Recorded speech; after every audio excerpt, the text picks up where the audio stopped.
அதற்கிட்ட காலம் எங்க வந்த? உன் கல்யாண விஷயமா ஏற்பாடு செய்திருக்கிறேன். I don't like. எனக்கு கல்யாணம் எதை பத்தி நீ பேசக்கூடாது சொல்லி வச்சுட்டு. எனக்கு கல்யாணம் பண்றதுக்கு ஃபேர் கேர்ள் இந்தியாவிலே கிடையாது, எனக்கு நல்லா தெரியும்.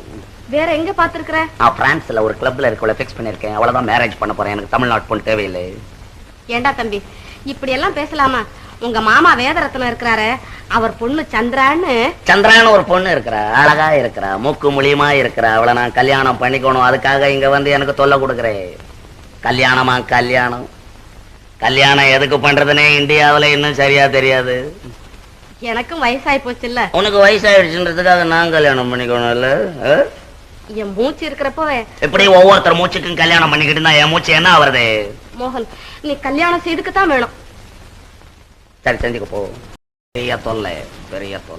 கல்யாணம் செய்து கொண்டுதான் மனிதன் வாழ்க்கை நடத்த வேண்டும் என்பது இந்த நாட்டு சட்டம். முட்டாள்தனமான சட்டம்.